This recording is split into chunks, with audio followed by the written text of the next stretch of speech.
Bazı insanlar bilim kurgu filmlerini sevmezler. Çünkü onları sadece uzay gemileri, lazer silahları ve robotlardan ibaret sanıyorlar. Ya da sadece gerçek olamayacaklarını düşünüp umursamıyorlar bile. Ama bazı bilim kurgu filmleri var ki aklınızı karıştırıyor. İzlerken sizi sadece eğlendirmekle kalmıyor. Hayal gücünüzü kullandırtıyor. Ve bunu nasıl düşünmüşler diye sorgulamaya başlıyorsunuz. İşte ben de bu videoda sizlere asla kaçırmamanız gereken bilim kurgu filmlerinden 11 tane öneri yapacağım. Bu arada hiçbirinde spoiler yok. O yüzden atlamadan sonuna kadar rahat rahat izleyebilirsiniz. Hazırsanız başlıyorum. The Man from Earth. Bu film benim cidden en sevdiğim filmlerden biri. Biri bana izleyecek film bulamıyorum, ne izlemem lazım diye sorarsa gerçekten ilk bu filmi öneriyorum. Çünkü konusu ve işleyişi aşırı güzel. Ve sizi öyle bir ekrana kilitliyor ki sonuna kadar ne olacak, nasıl bitecek diye bırakamıyorsunuz filmi. Konusu kısaca şöyle. Üniversitede akademisyen bir adam var. John. Bu adam bir gün işini bırakıp taşınmaya karar veriyor. Ve bunun üzerine toplanıp gitmek üzereyken meslektaş arkadaşları da ona kendi aralarında bir veda partisi veriyorlar. Her şey ilk başta sıradan bir şekilde ilerliyor. Ama sonra John ortaya bir tez atıyor. Ben aslında 14.000 yaşındayım ve hiç yaşlanmıyorum diyor. Tabi insanlar önce bir şaşırıyorlar, sonra da gülmeye başlıyorlar. Ama John gerçekten ciddiyetini hiç bozmuyor. Ve arkadaşlarına şunu soruyor. Diyelim ben doğru söylüyorum. Ve bir şekilde 14.000 yıldır hayattayım. Hiç yaşlanmıyorum. Bunun gerçek olamayacağını, nasıl imkansız olduğunu bana bir kanıtlayın diyor. Bu arada arkadaşları da profesör ve alanında bayağı uzmanlar. Kitap falan yazmışlar yani. Ve tabi oradakiler hemen adamı çürütmeye çalışıyorlar. Ama ne derlerse desin John hepsine hep mantıklı bir cevap veriyor. Ve sonra ortam yavaş yavaş çok ciddi bir hale bürünüyor. Daha fazla bir şey söylemek istemiyorum ama film öyle noktalara değiniyor ki muazzam ilerliyor. Kesin izleyin.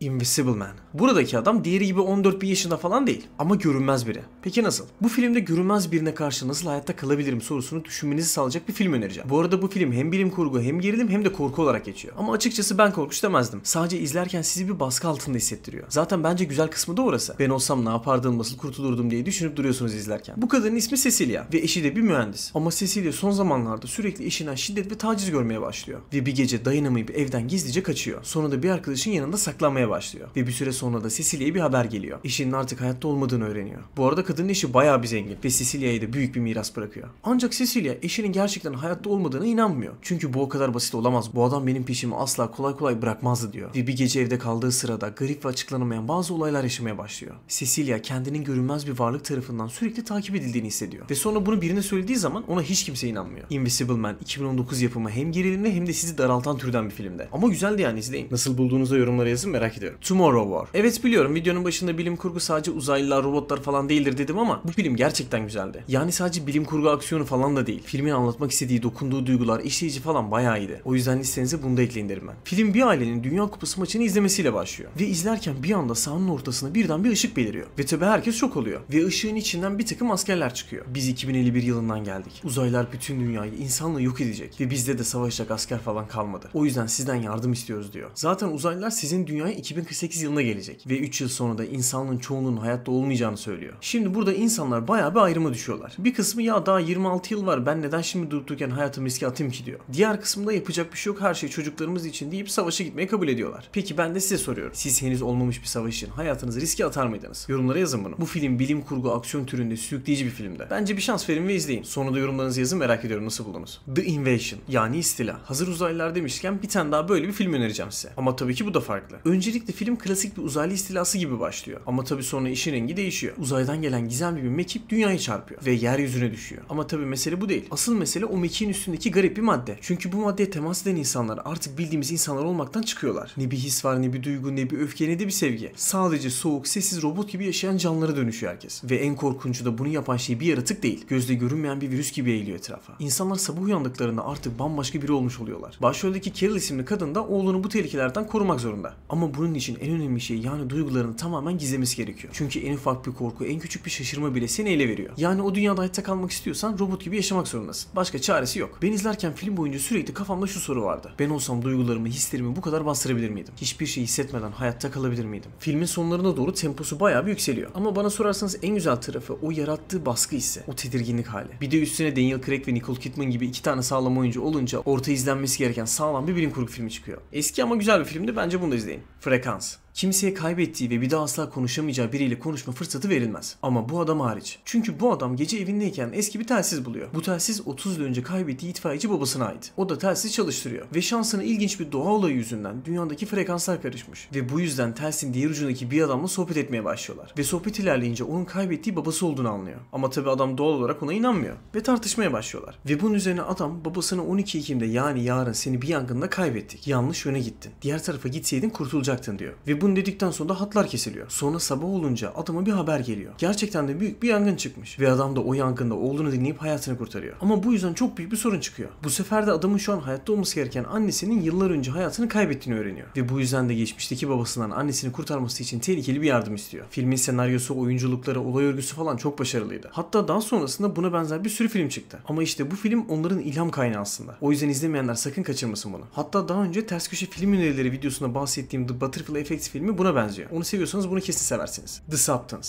Bu film geçen sene çıkmıştı. Ben de bunu shorts olarak daha önce önermiştim zaten. Ama yorumlar o zaman resmen ikiye bölünmüştü. Bir kısmı benim gibi filmi çok beğenmişti. Bir kısmı da iğrençti, bu film hayatta izlenmez falan dediler. Tamam, kabul ediyorum, ben zaten sonunu çok beğenmemiştim. Ama oraya kadar çok iyi gitmişti. Yine de olsun, film genel itibariyle bence kesin izlemeniz gereken filmlerden biri olmuş. Çünkü gün gelecek hepimiz yaşlanacağız. Ama belki de yaşlandığı için iki bedende yaşamayı kabul eden Elizabeth Sparkle kadar şanslı ya da cesur olamayacağız. Artık şanslı mı şanssız mı orasını izledikten sonra siz karar verin. Elizabeth yaşlanmaya başlayan eski bir Hollywood yıldızı ve artık iyice gözden düşüyor. Bu yüzden de yaşlanmanın getirdiği üzüntüyle arabayla eve giderken bir kaza geçiriyor. Sonra da gözlerini hastanede açıyor. Ve orada asistan bir doktor kadının sırtını biraz inceledikten sonra onun cebine bir şey koyuyor. Bu koyduğu şey kağıda sarılı bir USB. Kadın da kağıdın arkasına bakıyor. Ve kağıtta da benim hayatımı değiştirdiği yazdığını görüyor. Sonra da eve gidip merakla USB çalıştırıyor. Ve içinde kim olduğu belli olmayan bu adamların illegal bir ürün geliştirdiğini görüyor. Vaatlerine göre 7 gün kendi bedeninde, 7 gün ise diğer genç ve daha sağlıklı bedeninde yaşayabileceksin. Ama uyman gereken tek bir kural var. Ve sen o kuralı bozarsan sonu hiç de iyi bitmeyecek. The Substance gerçekten geçen senenin en iyi filmlerinden biriydi. Peki sen bu teklifi kabul eder miydin?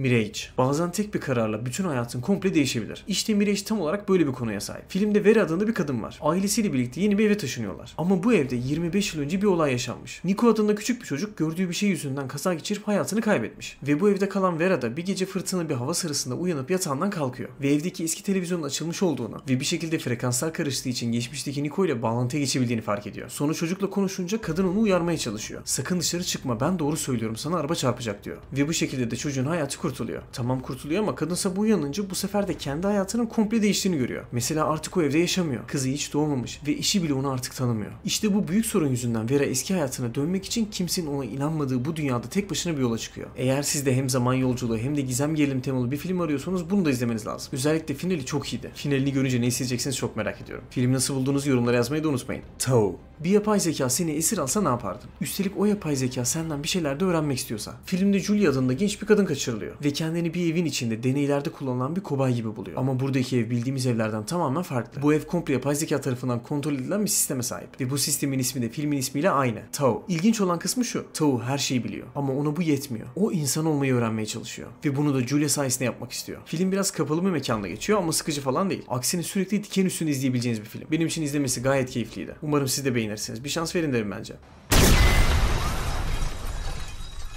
Children of Men. Bence bu film sadece bilim kurgu değil. Aynı zamanda insanlık dersi niteliğinde bir film. Filmde dünya öyle bir hale gelmiş ki artık insanlar çocuk sahibi olamıyorlar. Tam 18 yıldır hiç bebek doğmamış. Ve insanlık yavaş yavaş umudunu kaybetmiş durumda. Her yer kaos, her yer savaş, her yer isyan içinde. Ana karakterimiz de herkes gibi bu karanlık dünyada sıradan bir adam gibi yaşıyor. Ta ki genç bir kadının hamile olduğunu öğrenene kadar. Çünkü bu kadın tam 18 yıldır hamile kalan ilk kişi. Ve şimdi herkes onun peşinde. Ama kadını hem koruyup hem de güvenli bir yere ulaştırmakta tabii ki de bu adamı düşüyor. Bence bu filmi sadece olaylarla veya konusuyla değerlendirmemek lazım. Çünkü atmosferi bile sizi resmen içine, o dünyaya çekiyor. İzlerken sık sık acaba böyle bir şey olabilir mi? Olursa dünyanın hali nasıl olur diye düşünüp durdum ben açıkçası. Children of Men 2006 yapımı, gerçekçi, karanlık ama çok vurucu bir film. İzledikten sonra bir süre sessiz sessiz duvarlara bakabilirsiniz. Benden söylemesi.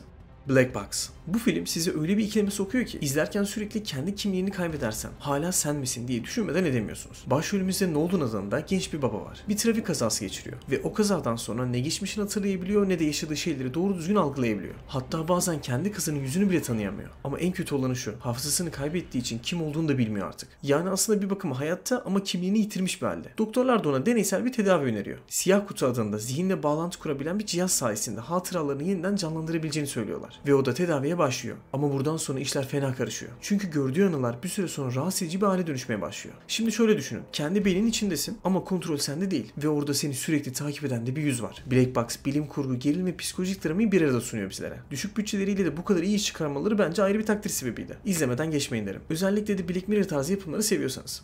Sunshine. Artık güneş sönmeye başlarsa ne olur? Hayır, mecaz anlamda değil. Gerçekten fiziksel olarak güneş artık ışık ve ısı vermemeye başlarsa. Ben size söyleyeyim. Dünya buz keser, hayat biter ve insanlık yavaş yavaş yok olur. İşte bu filmde geçen olay tam da bu şekilde. Artık güneş sönmeye başlıyor ve insanlar da son bir umutla bir uzay gemisi hazırlıyorlar. Görevleri de güneşe dev bir nükleer bomba atmak ve bu sayede onu tekrar canlandırmak istiyorlar. Uzaya gidecek ekipte de alanında uzman bir sürü insan var. Bilim insanları, mühendisler, doktorlar falan, bütün başarılı insanlar orada. Neyse, ekip yola çıkıyorlar ve her şey yolunda giderken bir anda 7 yıl önce gönderilen ama kaybolmuş olan bir gemiden sinyal alıyorlar ve işler o noktadan sonra karışmaya başlıyor. Yani bir düşünün. Güneşe gidiyorsun, tüm insanlık sana bağlı ama yolda yıllar önce kaybolan başka bir uzay gemisinin hala aktif olduğu ortaya çıkıyor. Ne yapardın mesela? İşte bu ekipte rotalarını değiştirip o gemiye yaklaşmaya karar veriyorlar. Ama o gemiden neler çıkacağını kimse bilmiyor. Ve bu noktadan sonra da film sadece bir bilim kurgu filmi olmaktan çıkıyor. Bir psikolojik gerilimin, bir hayatta kalma savaşına dönüşüyor. Bu arada oyuncu kadrosu çok iyiydi. Chris Evans, Cillian Murphy, Rose Byrne gibi isimler vardı. Filmin görselliği de çok iyiydi. Bir de o görsellik filmdeki müziklerle birleşince resmen insanın ruhuna dokunuyor. Kısaca eğer Interstellar tarzı filmleri seviyorsanız bu filmi de seversiniz. Tabii ki de onun kadar değildi ama yine de güzel bir filmdi. Yani bilim kurgu listenizde olması lazım. İzleyin derim. Evet, bu listemizin de sonuna geldik. Umarım hoşunuza gitmiştir. İzledikten sonra hangisini en çok beğendiyseniz yorumlarda yazmayı unutmayın. Ve illaki sizin bu türde sevdiğiniz filmler vardır. Herkes faydalansın diye onları da yorumlara bekliyorum. Yeni videolarda görüşmek üzere. Kendinize iyi bakın. Ve beğenip abone olmayı da unutmayın.